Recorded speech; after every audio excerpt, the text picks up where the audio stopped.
Have you ever looked at something you really, really wanted and wondered why you couldn't just have it? Let me introduce you to Alex. Alex was tired of that feeling.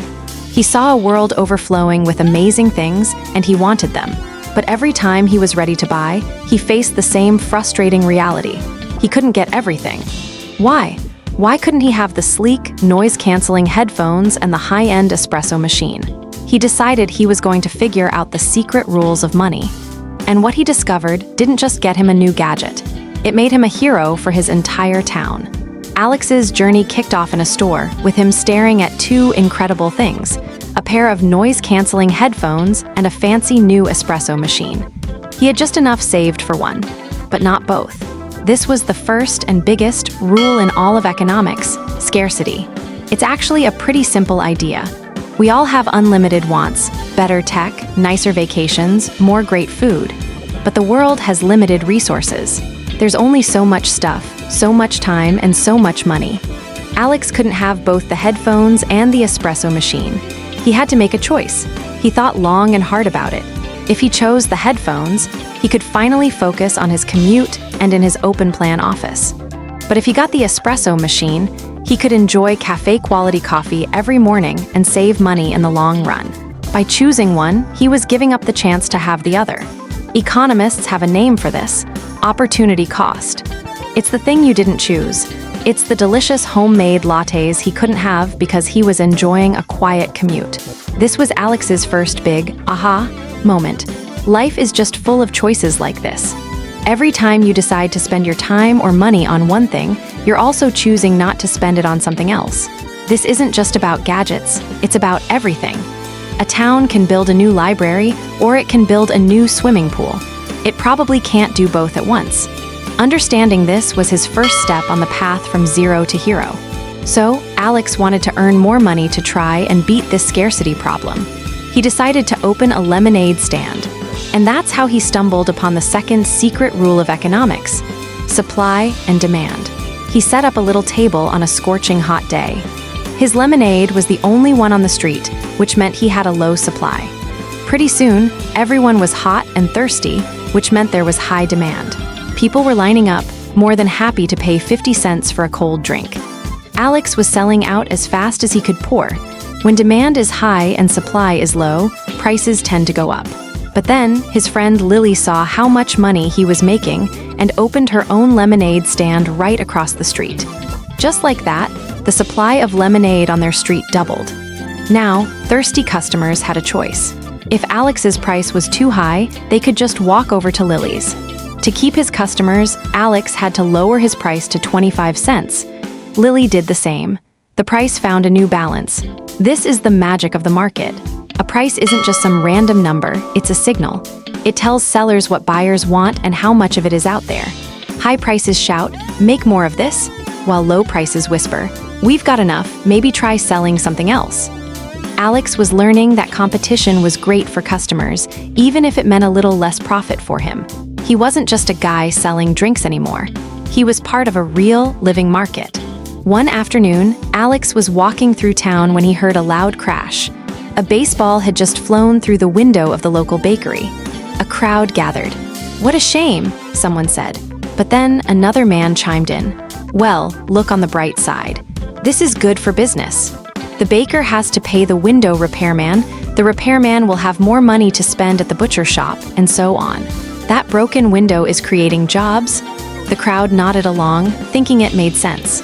But Alex, now armed with his new economic superpowers, knew something wasn't right.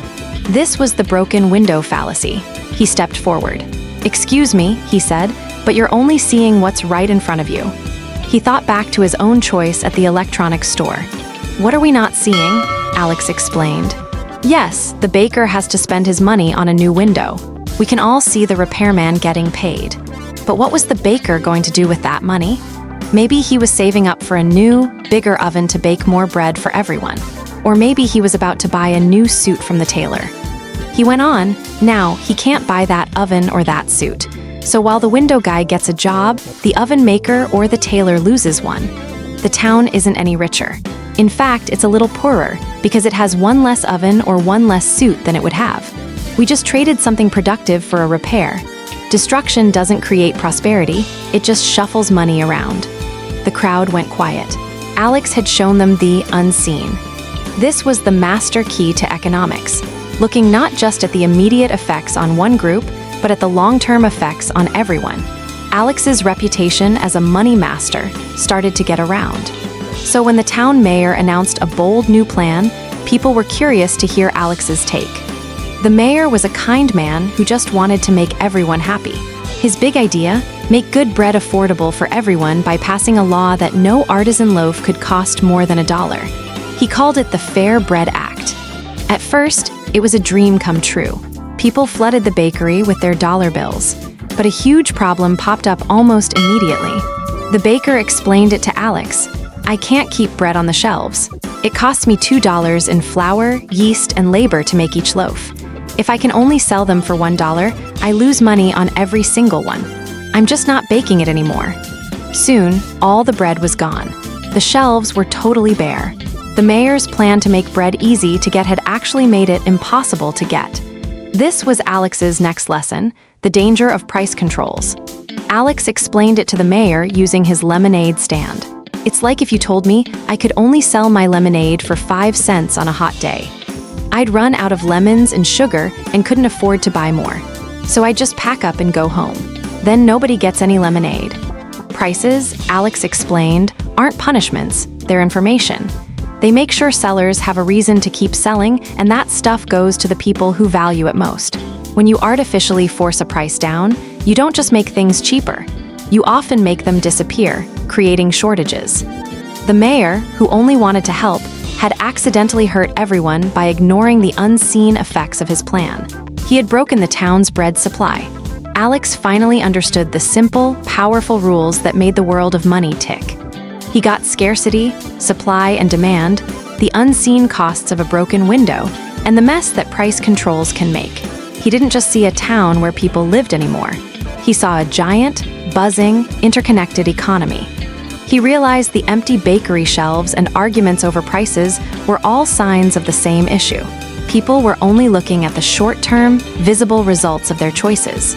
So Alex went to the mayor with a different kind of idea. Instead of trying to control everything, why not make it easier for people to work together? He suggested they start a weekly town market in the main square.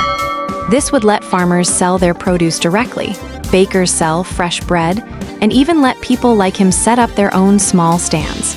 It would boost supply and let prices settle naturally based on what people actually wanted. The market was a massive success. Competition kept prices fair. People found things they couldn't get before.